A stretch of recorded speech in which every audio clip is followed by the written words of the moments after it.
Hi hello friends, welcome back to my channel.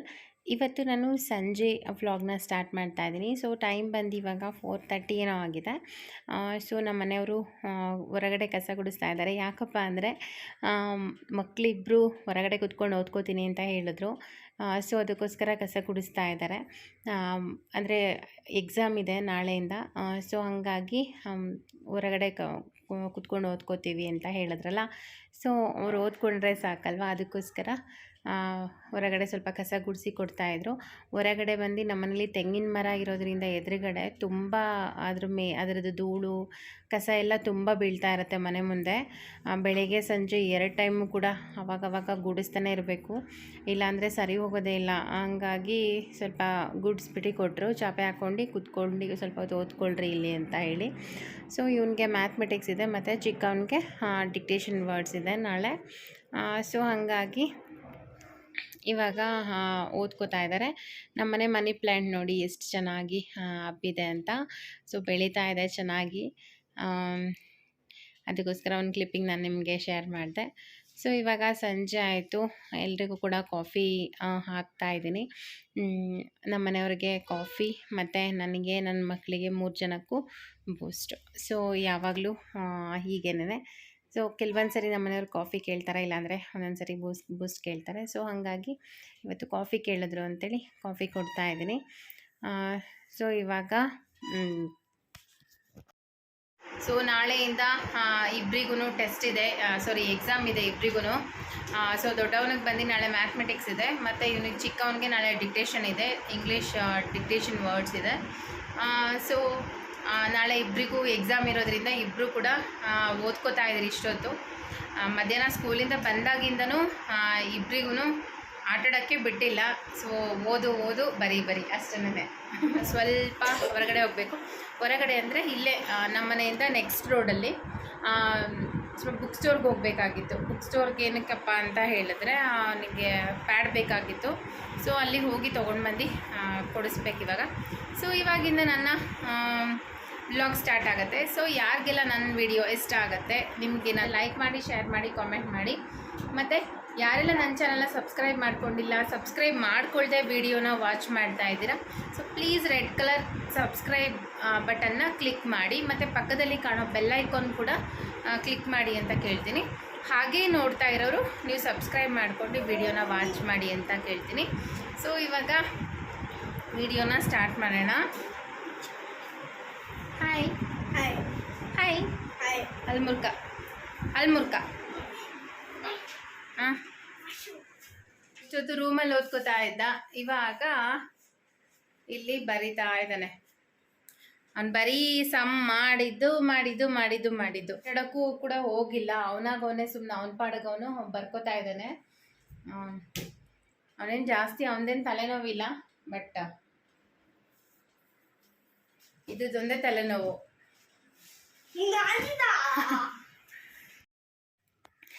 Mathematics exam ಇರೋದ್ರಿಂದ so ಏನು ಅಂದರೆ ಅವನಿಗೆ ನನ್ನ ಮನೇಲಿ ಒಂದು ಸಾರಿ ಈ ರೀತಿ ಕ್ವೆಶನ್ ಎಲ್ಲ ಹಾಕ್ಕೊಡ್ತೀನಿ. ಸೊ ಅದಕ್ಕೆ ಆನ್ಸರ್ ಬರೀತಾನೆ. ಏನು ಅಂದರೆ essay 1, essay 2 ಮತ್ತು ರಿವಿಷನ್ ಪೇಪರ್ ಆಗಿರ್ಬೋದು, ಇಲ್ಲ ವರ್ಕ್ಶೀಟ್ಗಳಾಗಿರ್ಬೋದು, ಈ ರೀತಿದೆಲ್ಲ ಕೊಡ್ತಿರ್ತಾರಲ್ವ, ಅದ್ರ ಬೇಸಿಸ್ ಮೇಲೆ ನಾನು ಸುಮ್ಮನೆ ಆ ಕಡೆ ಈ ಕಡೆ ಕ್ವೆಶನ್ ಹಾಕ್ಬಿಟ್ಟು ಕೊಡ್ತೀನಿ. ಸೊ ಬರೀಲಿಕ್ಕೆ ಅಂತ ಹೇಳಿ ಹಾಕ್ಕೊಟ್ಟಿರೋದು ಎಲ್ಲದೂ ಬರೆದಿದ್ದ, ಬಟ್ 2 ಮಾತ್ರ ರಾಂಗ್ ಮಾಡಿದ್ದ. ಸೊ ಅದನ್ನೇ ಕರೆಕ್ಷನ್ ಮಾಡ್ತಾ ಇದ್ದೆ ನಾನು. ಏನು ಅಂದರೆ ಮಕ್ಕಳಿಗೆ ಟೆಸ್ಟು ಎಕ್ಸಾಮ್ ಇರುವಾಗ ಈ ರೀತಿ ಮಾಡಿಕೊಟ್ರೆ ಸ್ವಲ್ಪ ಅವ್ರಿಗೂ ಕೂಡ ಮೆಂಟಲಿ ಪ್ರಿಪೇರ್ ಆಗ್ತಾರೆ. ಅಟ್ಲೀಸ್ಟ್ ಅರ್ಥ ಮಾಡ್ಕೋತಾರೆ ಯಾವ ರೀತಿ ಬರ್ಬೋದು ಕ್ವೆಶನ್ಸ್ ಅಂತ. ನಾವು ಯಾಕೆಂದರೆ ಆ ಕಡೆ ಈ ಕಡೆ ಕೊಟ್ಟರೆ ಮಕ್ಕಳಿಗೂ ಕೂಡ ಅನಿಸುತ್ತೆ, ಓ ಈ ಥರ ಇರುತ್ತೆ ಅಂತ ಮೆಂಟಲಿ ಏನೋ ಪ್ರಿಪೇರ್ ಆಗ್ತಾರೆ. ಸೊ ಅದಕ್ಕೋಸ್ಕರ ಯಾವಾಗಲೂ ಇದೇ ಥರನೇ ಕೊಡ್ತೀನಿ. ಬಟ್ ನನಗೆ ಇವಂದೇನೂ ಪ್ರಾಬ್ಲಮ್ ಇಲ್ಲ, ಚಿಕ್ಕವಂದು ಒಂದೇ ನನಗೆ ಸ್ವಲ್ಪ ಇದು. ಏಕೆಂದರೆ ಅವನು ಹೇಳಿದ ಮಾತು ಕೇಳಲ್ಲ, ಸ್ವಲ್ಪ ತರಲೆ ಹಠ ಜಾಸ್ತಿ ಅವನು. ಅದಕ್ಕೋಸ್ಕರ ಅವನಿಗೆ ಜಾಸ್ತಿನೇ ಒತ್ತು ಕೊಟ್ಟು ಓದಿಸ್ಬೇಕು. ಸೊ ಇವನು ಹೇಳಿದ ಮಾತೆಲ್ಲ ಕೇಳ್ತಾನೆ, ಬಟ್ ಅವನಿಗೆ ಸ್ವಲ್ಪ ಕಷ್ಟನೇ. ಆದರೂ ಕೂಡ ಓದ್ಕೊಡ್ಲೇಬೇಕಲ್ವ. ಸೊ ಹಂಗಾಗಿ ಓದ್ಕೊಡ್ತಾ ಇದ್ದೆ. ನನಗೆ ಇಬ್ಬರದು ಏನೂ ಪ್ರಾಬ್ಲಮ್ ಇಲ್ಲ. ಇವಾಗ ಬುಕ್ ಸ್ಟೋರ್ಗೆ ಬಂದ್ವಿ. ಇವನಿಗೆ ಇನ್ಸ್ಟ್ರೂಮೆಂಟ್ ಬಾಕ್ಸ್ ಬೇಕಾಗಿತ್ತು. ಮ್ಯಾಥಮೆಟಿಕ್ಸ್ ಇರೋದ್ರಿಂದ ಇನ್ಸ್ಟ್ರೂಮೆಂಟ್ ಬಾಕ್ಸ್ ಅಂದರೆ ಸಪ್ರೇಟ್ ಇತ್ತು. ಹಂಗಾಗಿ ಅದು ಬಾಕ್ಸಲ್ಲೇ ಬರುತ್ತಲ್ಲ, ಆ ರೀತಿ ತೊಗೊಳ್ಳೋಣ ಅಂತ ಅಲ್ಲಿಗೆ ಬಂದ್ವಿ.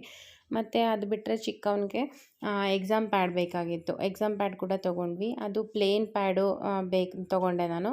ಯಾಕೆಂದರೆ ಅದು ಸುಮ್ಮನೆ ಇದಿರೋದೆಲ್ಲ ಬೇಡ, ಸರಿ ಹೋಗಲ್ಲ, ಅದು ಡೋರಾ ಇಲ್ಲ ಟಾಮ್ ಆ್ಯಂಡ್ ಜೆರಿ ಆ ಪಿಕ್ ಇರೋದೆಲ್ಲ ಬೇಡ ಅಂಥೇಳಿ ನಾರ್ಮಲ್ ಪ್ಲೇನ್ ಪ್ಯಾಡ್ ತೊಗೊಂಡೆ ಫೈಬರ್ದು. ಸೊ ಅದಾದಮೇಲೆ ಬೇಕ್ರಿಗೆ ಬಂದ್ವಿ.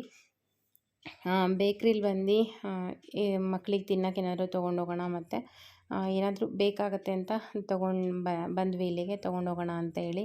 ಸೊ ಏನಿದ್ರೂ ಸಾಕಾಗಲ್ಲ, ಎಷ್ಟಿದ್ರೂ ಸಾಕಾಗಲ್ಲ ಮನೇಲಿ ಮಕ್ಕಳಿದ್ರಂತೂ ಅದು ಇದು ಕೇಳ್ತಾನೆ ಇರ್ತಾರೆ. ಅದಕ್ಕೋಸ್ಕರ ಬಾ ಮಮ್ಮಿ ಅಂತ ಹೇಳಿದ್ರಲ್ಲ, ಅದಕ್ಕೆ ಬಂದೆ ಇಲ್ಲಿಗೆ ತೊಗೊಳ್ಳೋಣ ಅಂತ. ಮತ್ತು ಆಯಿಲ್ ಬೇಕಾಗಿತ್ತು ನನಗೆ. ಇದು ಅಂಗಡಿ ಬಂದು ಬರೀ ಆಯಿಲೇನೇ ಇರೋದು. ಆಯಿಲ್ ಖಾಲಿಯಾಗಿ ಹೋಗ್ಬಿಟ್ಟಿತ್ತು. ಸೊ ಹಂಗಾಗಿ 1 ಲೀಟ್ರ್ ತೊಗೊಳ್ಳೋಣ ಅಂತ ಹಾಗೆ 1 ಲೀಟರ್ ಮಾತ್ರ ತೊಗೊಂಡು ಸದ್ಯಕ್ಕೆ ಮನೆಗೆ ಬಂದ್ವಿ ನಾವು. ಸುಮ್ಮನೆ ಜಸ್ಟ್ ಹಂಗೆ ವಾಕ್ ಹೋದಂಗೆ ಆಯಿತು. ಹತ್ರನೇ ಇರೋದು ಮನೆಯಿಂದ, ನೆಕ್ಸ್ಟ್ ರೋಡಲ್ಲಿ ಅಷ್ಟೇನೆ. ಸೊ ಹಾಗಾಗಿ ಮನೆಗೆ ಬಂದ್ವಿ. ಜಾಸ್ತಿ ಹೋಗಲ್ಲ, ಏನು ಅಂದರೆ ಒಂದೇ ಸರಿ ತೊಗೋತೀವಿ, ಸುಮ್ಮನೆ ಆಗ್ತೀನಿ. ಬಟ್ ಏನು ಅಂದರೆ ಈ ಸರಿ ಹೋಗಿದ್ನಲ್ಲ ಅಂತ ಹಾಗೆ ಬರುವಾಗ ತೊಗೊಂಡು ಬಂದುಬಿಟ್ಟೆ ಆಯಿಲೆಲ್ಲ. ಸೊ ಇವಾಗ ಓಕೆ, ಇವಾಗ ಜಸ್ಟ್ ಹೋಗಿ ಬಂದ್ವಿ. ನನ್ನ ಮಗನಿಗೆ ಇನ್ಸ್ಟ್ರೂಮೆಂಟ್ ಬಾಕ್ಸ್ ಬೇಕಾಗಿತ್ತಂತೆ. ಅಲ್ಲೇ ಓಪನ್ ಮಾಡಿಬಿಟ್ಟಿದ್ದಾನೆ. ಅಲ್ಲೇ ಅಷ್ಟೊಂದು ಅರ್ಜೆಂಟ್ ಅವನಿಗೆ. ಹೊರಗಡೆ ಹೋಗಿ ಬಂದ ತಕ್ಷಣ ಫಸ್ಟ್ ಕೈಕಾಲು ತೊಳಿಯಲ್ಲ ಅವನು. ಅಲ್ಲಿ ನೋಡಿ,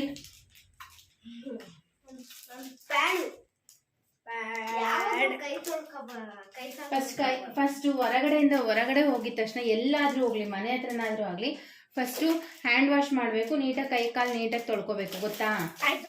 ಇನ್ಸ್ಟ್ರೂಮೆಂಟ್ ಬಾಕ್ಸ್ ಬೇಕು ಅಂತ ಕೇಳ್ದ. ಅದು ಅಪ್ಪ ನಾವು ಓದುವಾಗ ನಿಜವಾಗ್ಲೂ ಎಷ್ಟು ಕಡಿಮೆ ಇತ್ತು. ಇವಾಗ ಎಷ್ಟದು 140 ರುಪೀಸ್. ಅದು 140 ಐ ಟಿ ಸಿ ಕ್ಲಾಸ್ಮೇಟ್ ಬರುತ್ತಲ್ಲ, ಅದು ಕ್ವಾಲಿಟಿ ಇರುತ್ತೆ ಐ ಟಿ ಸಿದು. ಸೊ ಅದು 140 ರುಪೀಸ್ ಇನ್ಸ್ಟ್ರೂಮೆಂಟ್ ಬಾಕ್ಸು.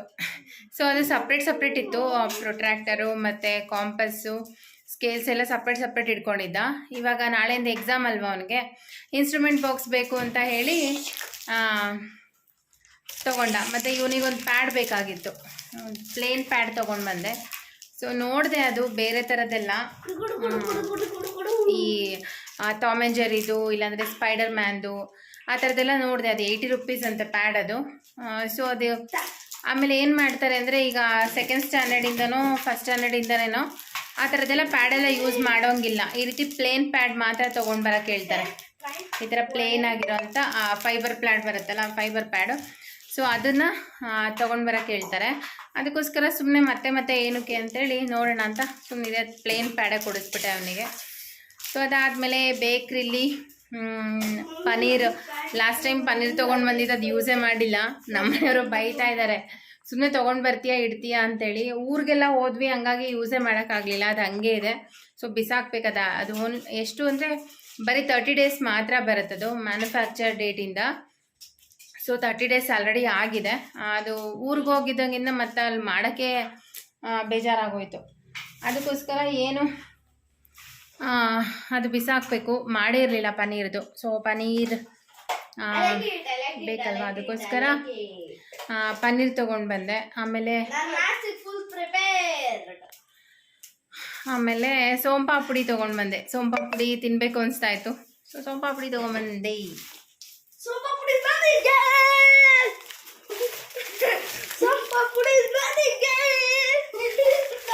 ಆಯಿಲ್ ಗಲಾಟೆ ಮಾಡಿಬಿಡ್ರಿ ಚಿನ್ನು.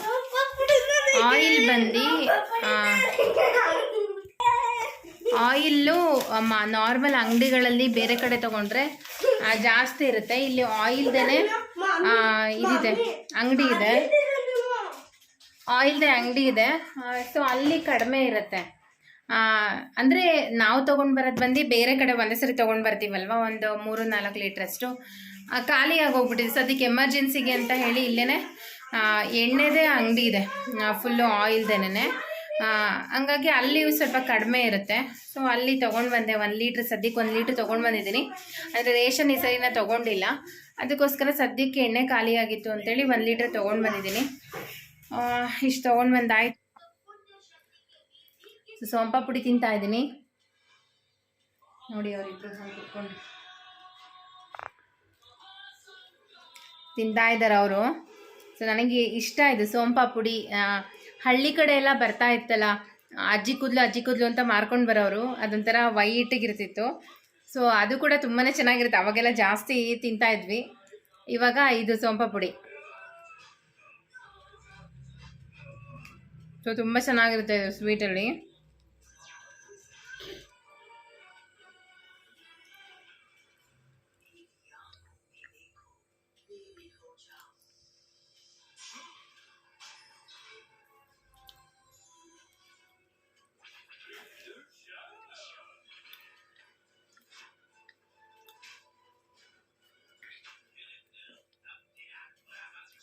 ಚೆನ್ನಾಗಿರುತ್ತೆ.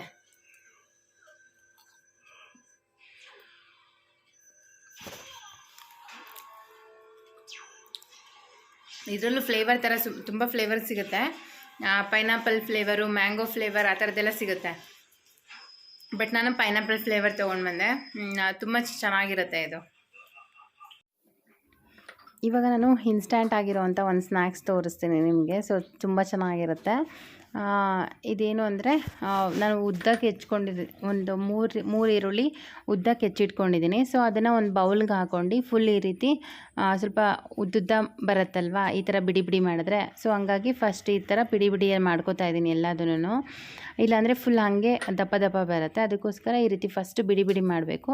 ಆಮೇಲೆ ಸ್ವಲ್ಪ ಕೊತ್ತಂಬರಿ ಸೊಪ್ಪು ಸಣ್ಣದಾಗಿ ಹೆಚ್ಚಿಟ್ಕೊಂಡಿದ್ದೀನಿ, ಅದನ್ನು ಹಾಕಿದ್ದೀನಿ. ಮತ್ತು ಚಿಕ್ಕದಾಗಿ ಹೆಚ್ಚಿಟ್ಕೊಂಡಿರೋವಂಥ ಮೆಣಸಿನ್ಕಾಯಿ ಮತ್ತು ಕೊತ್ತಂಬರಿ ಸೊಪ್ಪು ಮತ್ತು ತುರಿದಿಟ್ಕೊಂಡಿರೋವಂಥ ಶುಂಠಿ ಮತ್ತು ಬೆಳ್ಳುಳ್ಳಿ ಇದಿಷ್ಟು ಹಾಕಿದ್ದೀನಿ. ಮತ್ತು ಸ್ವಲ್ಪ ಕ್ಯಾರೆಟ್ನ ತುರಿದಿಟ್ಕೊಂಡಿದ್ದೆ. ಸೊ 1 ಕ್ಯಾರೆಟ್ ತುರಿದಿಟ್ಕೊಂಡಿದ್ದೀನಿ ಈ ಕ್ವಾಂಟಿಟಿಗೆ. ಅದಷ್ಟನ್ನು ಫಸ್ಟ್ ನೀಟಾಗಿ ಮಿಕ್ಸ್ ಮಾಡ್ಕೋತೀನಿ. ಅದೆಲ್ಲದು ಫಸ್ಟ್ ಮಿಕ್ಸ್ ಆಗಬೇಕು. ಸೊ ಹಾಗಾಗಿ ನೀಟಾಗಿ ಮಿಕ್ಸ್ ಮಾಡ್ಕೊಂಡು 1 ಕಪ್ಪಷ್ಟು ನಾನು ಅಕ್ಕಿ ಹಿಟ್ಟನ್ನ ತೊಗೊಂಡಿದ್ದೀನಿ. 1 ಕಪ್ಪಷ್ಟು ಅಕ್ಕಿ ಹಿಟ್ಟು ಇದಕ್ಕೆ ಹಾಕ್ಕೊಂಡಿದ್ದೀನಿ. ಇವಾಗ 1 ಸ್ಪೂನಷ್ಟು ನಾನು ಕಡಲೆ ಹಿಟ್ಟನ್ನ ಹಾಕ್ಕೊಂಡಿದ್ದೀನಿ ಇದಕ್ಕೆ. ಸೊ ರುಚಿಗೆ ತಕ್ಕಷ್ಟು ನಾನು ಇದಕ್ಕೆ ಉಪ್ಪು ಹಾಕ್ಕೊಂಡಿದ್ದೀನಿ. ಮತ್ತು 1 ಸ್ಪೂನಷ್ಟು ಜೀರಿಗೆ ಹಾಕ್ಕೋಬೇಕು. ಸೊ ಜೀರಿಗೆ ಹಾಕೋದ್ರಿಂದ ಟೇಸ್ಟು ಕೂಡ ಚೆನ್ನಾಗಿರುತ್ತೆ ಮತ್ತು ಡೈಜೆಸ್ಟ್ ಕೂಡ ಆಗುತ್ತೆ. ಇವಾಗ 1 ಸ್ಪೂನಷ್ಟು ಖಾರದ ಪುಡಿನ ಹಾಕ್ಕೊಂಡಿದ್ದೀನಿ. ಸೊ ಸ್ಪೈಸಿಯಾಗಿ ಬೇಕು ಅಂದರೆ ಹಾಕ್ಕೋಬೋದು ಜಾಸ್ತಿ. ನಾನು ಮೆಣಸಿನ್ಕಾಯಿ ಹಾಕಿದ್ದೀನಿ ಮತ್ತು ಅದಕ್ಕೋಸ್ಕರನೇ ನಾನು ಸ್ವಲ್ಪ 1 ಸ್ಪೂನಷ್ಟು ಮಾತ್ರ ಖಾರದ ಪುಡಿ ಹಾಕ್ಕೊಂಡಿದ್ದೀನಿ. ಇವಾಗ ಫಸ್ಟ್ ಎಲ್ಲದನ್ನು ನೀಟಾಗಿ ಮಿಕ್ಸ್ ಮಾಡ್ಕೋಬೇಕು. ಈಗ ಹಾಕಿರೋ ಸ್ಪೈಸಸ್ ಪೌಡ್ರ್ ಆಗಿರ್ಬೋದು, ಉಪ್ಪು, ಇಲ್ಲಾಂದರೆ ಅಕ್ಕಿ ಹಿಟ್ಟು, ಈರುಳ್ಳಿ ಅದೆಲ್ಲ ಹಾಕಿದ್ದೀವಲ್ಲ ಅದೆಲ್ಲ ಮಿಕ್ಸ್ ಆಗಬೇಕು ನೀಟಾಗೆ. ಸೊ 1 ಕಪ್ಪಲ್ಲಿ ಸ್ವಲ್ಪ ಬಿಟ್ಕೊಂಡಿದ್ದೆ, ಹಾಗೆಯೇ ನೋಡ್ಕೊಂಡು ಹಾಕ್ಕೊಳ್ಳೋಣ ಅಂತ. ಸೊ ಅದನ್ನು ಕೂಡ ಇವಾಗ ನಾನು ಪೂರ್ತಿಯಾಗಿ ಹಾಕ್ಕೊಂಡಿದ್ದೀನಿ. ಇವಾಗ ಸ್ವಲ್ಪ ಬಿಸಿ ಮಾಡಿರೋವಂಥ ಎಣ್ಣೆನ ಒಂದು 2 ಸ್ಪೂನ್ ಇದಕ್ಕೆ ಹಾಕ್ತಾಯಿದ್ದೀನಿ. ಎಣ್ಣೆನ ಬಿಸಿ ಮಾಡಿ ಹಾಕೋದ್ರಿಂದ ಸೊ ಚೆನ್ನಾಗಿರುತ್ತೆ. ಅದಕ್ಕೋಸ್ಕರ ಎಣ್ಣೆನ ಈ ರೀತಿ ಬಿಸಿ ಮಾಡಿ ಸ್ವಲ್ಪ ಹಾಕ್ಕೋಬೇಕು. ಸೊ ಎಣ್ಣೆ ಹಾಕಿದ್ಮೇಲೆ ಫಸ್ಟ್ ನೀಟಾಗೆ ಮಿಕ್ಸ್ ಮಾಡ್ಕೋಬೇಕು. ಈರುಳ್ಳಿಲಿ ನೀರು ಬಿಟ್ಕೊಳ್ಳುತ್ತೆ ಮತ್ತು ಕ್ಯಾರೆಟು ಕೂಡ ಹಾಕಿರೋದ್ರಿಂದ ನಾವು ಒಂದೇ ಸರಿ ಜಾಸ್ತಿ ನೀರು ಹಾಕಿ ಕಲಿಸ್ಬಾರ್ದು. ಸ್ವಲ್ಪನೇ ನೀರನ್ನ ಈ ರೀತಿ ಹಾಕ್ಕೊಂಡು ನಾವು ಕಲಿಸ್ಕೋಬೇಕಾಗತ್ತೆ. ಇಲ್ಲಾಂದರೆ ಪೂರ್ತಿ ತೆಳ್ಳಗಾಗಿಬಿಟ್ರೆ ಚೆನ್ನಾಗಿರಲ್ಲ. ಸ್ವಲ್ಪ ಮೀಡಿಯಮ್ ಗಟ್ಟಿಗೆ ಬರಬೇಕಿದಿಟ್ಟು. ನಾವು ತುಂಬ ಬೋಂಡ ಹಿಟ್ಟೆಲ್ಲ ಮಾಡ್ತೀವಲ್ಲ ಆ ರೀತಿ ಎಲ್ಲ ಇರಬಾರ್ದು. ನಾವು ವಡೆಗೆಲ್ಲ ಕಲಿಸ್ತೀವಲ್ವ ಸ್ವಲ್ಪ ಗಟ್ಟಿಗೆ, ಆ ಥರ ಇರಬೇಕಿದು. ಸೊ ಈ ರೀತಿ ನಾವು ಸ್ವಲ್ಪನೇ ನೀರನ್ನ ಚಿಮುಕ್ಸ್ಕೊಂಡು ಹಾಕ್ಕೊಂಡು ಕಲಿಸ್ಕೊತಾ ಇದ್ದೀನಿ. ಸೊ ಇದು ತುಂಬಾ ಚೆನ್ನಾಗಿರುತ್ತೆ ಟೇಸ್ಟ್ ಮಾತ್ರ. ಸೊ ಸಡನ್ನಾಗಿ ಏನಾದರೂ ನಮಗೆ ಈ ರೀತಿಯಾಗಿ ಏನಾದರೂ ಸ್ಪೈಸಿಯಾಗಿ ತಿನ್ನಬೇಕು ಅಂತ ಹೇಳಿದ್ರೆ ಇದನ್ನು ಮಾಡ್ಕೊಂಡು ತಿನ್ಬೋದು, ಚೆನ್ನಾಗಿರುತ್ತೆ. ಸೊ ಈ ರೀತಿ ಮಿಕ್ಸ್ ಮಾಡ್ಕೊಂಡಿದ್ದೀನಿ ನೋಡಿ. ಇಷ್ಟು ಇಟ್ಟಿದ್ರೆ ಸಾಕು, ಇಷ್ಟು ಗಟ್ಟಿಗೆ. ಸೊ ಇದನ್ನು ಇವಾಗ ನಾನು ಸ್ವಲ್ಪನೇ ತೊಗೊಂಡು ಈ ರೀತಿ ಉಂಡೆ ಮಾಡಿ ನಾವು ವಡೆಗೆ ಪ್ರೆಸ್ ಮಾಡ್ತೀವಲ್ವ, ಆ ರೀತಿ ಈ ಥರ ನಾವು ಸ್ವಲ್ಪ ಫ್ಲ್ಯಾಟಾಗಿ ಈ ಥರ ಪ್ರೆಸ್ ಮಾಡಿ ಇಟ್ಕೋಬೇಕು. ತುಂಬ ತೆಳ್ಳಗೂ ಬೇಡ, ತುಂಬ ದಪ್ಪಕ್ಕೂ ಬೇಡ, ಒಂದು ಮೀಡಿಯಮ್ ಆಗಿದ್ದರೆ ಸಾಕು. ಸೊ ಈ ರೀತಿ ನಾನು ಮಾಡ್ಕೊಂಡಿದ್ದೀನಿ ನೋಡಿ. ಈ ಥರ ಮಾಡ್ಕೊಂಡು ಎಲ್ಲದನ್ನು ನಾನು ಫಸ್ಟು ಇಟ್ಕೋತೀನಿ. ಈ ಥರ ರೋಲ್ ಮಾಡಿ ಪ್ರೆಸ್ ಮಾಡಬೇಕು ನೀಟಾಗೆ. ಚೆನ್ನಾಗಿರುತ್ತೆ ಈ ಥರ ಮಾಡೋದ್ರಿಂದ. ತುಂಬ ದಪ್ಪ ಆಗಿಬಿಟ್ರೆ ಏನಾಗುತ್ತೆ, ಎಣ್ಣೆ ಹಿಡಿದ್ಬಿಡುತ್ತೆ, ಬೇಯಲ್ಲ ಒಳಗಡೆ. ಹಾಗಾಗಿ ಒಂದು ಮೀಡಿಯಮ್ ಆಗಿದ್ದರೆ ಸಾಕಿದ್ದು. ಸೊ ಅದೇ ಥರನೇ ಇನ್ನು ಉಳಿದಿರೋ ಅಂಥದ್ದನ್ನೆಲ್ಲ ನಾನು ಮಾಡ್ಕೋತೀನಿ. ನಮ್ಮನೇಲಿ ಏನು ಅಂದರೆ ಜಾಸ್ತಿ ಈ ಥರ ಐಟಮ್ಸ್ ಎಲ್ಲ ತಿನ್ನೋದು ಸ್ನ್ಯಾಕ್ಸು ನಮ್ಮ ದೊಡ್ಡವನು ಮತ್ತು ಅವ್ರ ಪಪ್ಪ ಇಬ್ಬರೇನೆ. ಸೊ ನಾನು ಮತ್ತು ಚಿಕ್ಕವನು ಕಮ್ಮಿ, ಅದಕ್ಕೋಸ್ಕರ ನನಗೆ ಅವನಿಗೆ 2 ಅವರಿಗೆ 3, ನಮ್ಮ ಮನೆಯವರಿಗೆ 4 ಅಷ್ಟೇ ನಾನು ಮಾಡಿರೋದು. ಮತ್ತು ಅಷ್ಟು ಬಿಟ್ಟರೆ ಜಾಸ್ತಿ ಮಾಡೋಕ್ಕೆ ಹೋಗಲಿಲ್ಲ ನಾನು. ಸೊ ಈ ರೀತಿಯಾಗಿದೆ ನೋಡಿ. ಇವಾಗ ಎಣ್ಣೆ ಕೂಡ ಕಾದಿದೆ. ಎಣ್ಣೆ ತುಂಬ ಕಾದಿರಬಾರ್ದು, ಒಂದು ಮೀಡಿಯಮ್ ಆಗಿದ್ದರೆ ಸಾಕು, ಏಕೆಂದರೆ ಅದು ಬೇಯಬೇಕಲ್ವ, ಅದಕ್ಕೋಸ್ಕರ ಒಂದು ಮೀಡಿಯಮ್ಮಾಗಿ ಕಾದಿದ್ರೆ ಸಾಕು. ಇವಾಗ ಅದನ್ನೆಲ್ಲ ಈ ರೀತಿ ಹಾಕಿ ಡೀಪ್ ಫ್ರೈ ಮಾಡಬೇಕು.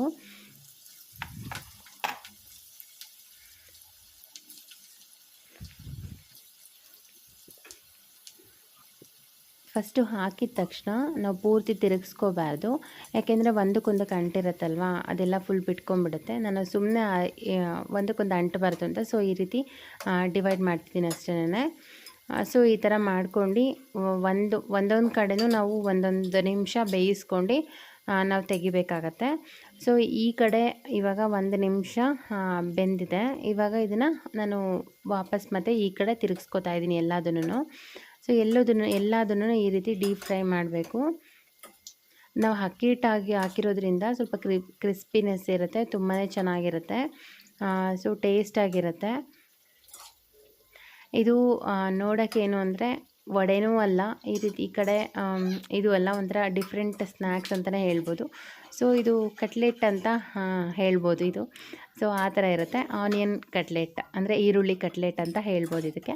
ಸೊ ಚೆನ್ನಾಗಿರುತ್ತೆ. ಇದು ಸಾಸ್ ಜೊತೆ ಇಲ್ಲಾಂದರೆ ಗ್ರೀನ್ ಚಟ್ನಿ ಜೊತೆ ನಾವು ಡಿಪ್ ಮಾಡ್ಕೊಂಡು ತಿನ್ಬೋದು, ಚೆನ್ನಾಗಿರುತ್ತೆ.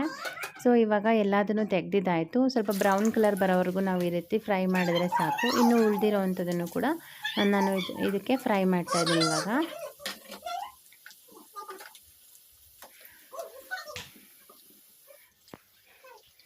ಸೊ ಇವಾಗ ಎಲ್ಲದೂ ಕೂಡ ಆಗಿದೆ ನೋಡಿ, ಈ ರೀತಿ ಬರುತ್ತೆ.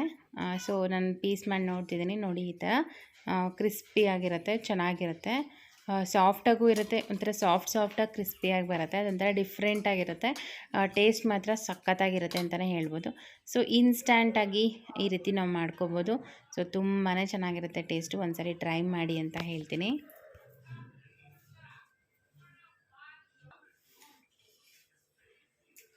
ಇವಾಗ ಟೇಸ್ಟಾಗಿರೋವಂಥ ಸ್ನ್ಯಾಕ್ಸ್ ರೆಡಿ ಆಯಿತು. ಸೊ ತುಂಬಾ ಚೆನ್ನಾಗಿರುತ್ತೆ ಟೇಸ್ಟ್ ಮಾತ್ರ. ಸೊ ಏನೋ ಒಂಥರ ಡಿಫ್ರೆಂಟಾಗಿದೆ. ಇದು ಹೆಂಗೆ ಬರುತ್ತೆ ಅಂದರೆ, ಒಂದು ಕಡೆಯಿಂದ ನೋಡಿದ್ರೆ ವಡೆ ಅನ್ಬೇಕು, ಇನ್ನೊಂದು ಕಡೆಯಿಂದ ನೋಡಿದ್ರೆ ಈ ಕಟ್ಲೆಟ್ ಎಲ್ಲ ಬರುತ್ತಲ್ವ, ಸೊ ಆನಿಯನ್ ಕಟ್ಲೆಟ್, ಒಂಥರ ಆನಿಯನ್ ಕಟ್ಲೆಟ್ ಅಂತಲೇ ಹೇಳ್ಬೋದು ಇದಕ್ಕೆ. ಅದಕ್ಕೆ ಎಕ್ಸ್ಟ್ರಾ ಏನು ಅಂದರೆ ನಾನು ಕ್ಯಾರೆಟ್ ಹಾಕಿದ್ದೀನಿ, ಮತ್ತು ಸ್ವಲ್ಪ ಬೇರೆ ಬೇರೆ ಐಟಮ್ಸ್ ಎಲ್ಲ ಹಾಕಿದ್ದೀನಿ. ಸೊ ಈರುಳ್ಳಿ ಕಟ್ಲೆಟ್ ಅಂತ ಹೇಳ್ಬೋದು ಇದಕ್ಕೆ. ಸೊ ಸಖತ್ತಾಗಿರುತ್ತೆ ಟೇಸ್ಟ್ ಮಾತ್ರ, ತುಂಬಾ ಚೆನ್ನಾಗಿರುತ್ತೆ. ಸೊ ನಾನು ನನ್ನ ಮಕ್ಕಳಿಗೆ ಕೊಡ್ತೇನೆ ಇವಾಗ.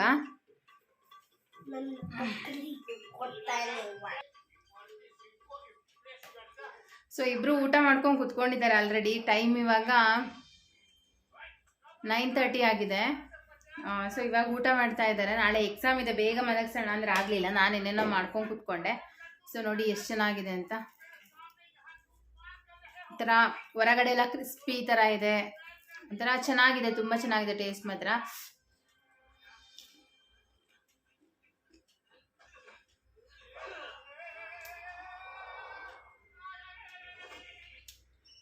ಸಡನ್ ಸ್ನ್ಯಾಕ್ಸು ತುಂಬ ಚೆನ್ನಾಗಿರುತ್ತೆ ತಿನ್ನೋಕೆ ಮಾತ್ರ.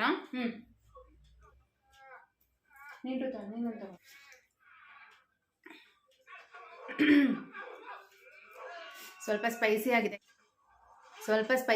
ಮಾತ್ರ, ಸಖತ್ತಾಗಿದೆ ಟೇಸ್ಟ್ ಮಾತ್ರ. ಒಂದ್ಸರಿ ಟ್ರೈ ಮಾಡಿ ಹೇಗೆ ಬಂತು ಅಂತ ಕಾಮೆಂಟ್ ಸೆಕ್ಷನಲ್ಲಿ ತಿಳಿಸಿ. ಇದು ನೋಡೋಕೆ ಮಾತ್ರ ವಡೆ ಥರ ಕಾಣುತ್ತೆ.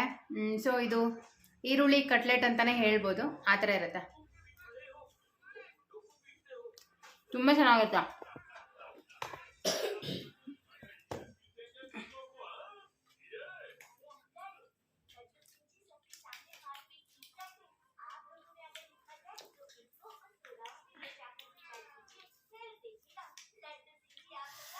ಆ್ಯಕ್ಚುಲಿ ನಮ್ಮ ಮನೆಯವ್ರು ಇಲ್ಲ, ಅವ್ರು ಬಂದಮೇಲೆ ಅವ್ರಿಗೊಂದು 3-4 ಎತ್ತಿಡಬೇಕು.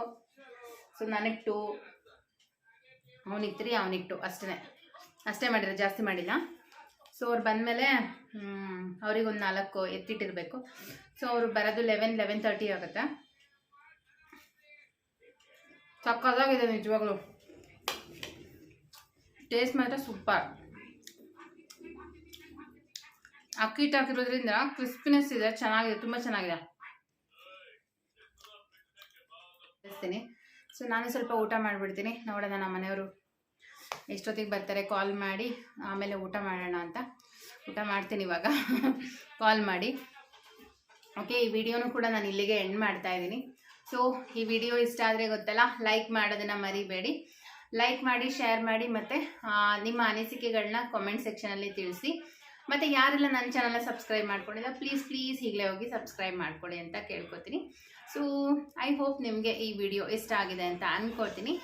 ಓಕೆ, ಇಲ್ಲಿಗೆ ಈ ವಿಡಿಯೋನ ನಾನು ಎಂಡ್ ಮಾಡ್ತಾ ಇದ್ದೀನಿ. ಸೊ ಮತ್ತೆ ಮುಂದೆ ಒಳ್ಳೆ ವಿಡಿಯೋ ಜೊತೆ ನಾನು ನಿಮಗೆ ಸಿಗ್ತೀನಿ. ಅಲ್ಲಿವರೆಗೂ ಟೇಕ್ ಕೇರ್, ಬಾಯ್ ಬಾಯ್.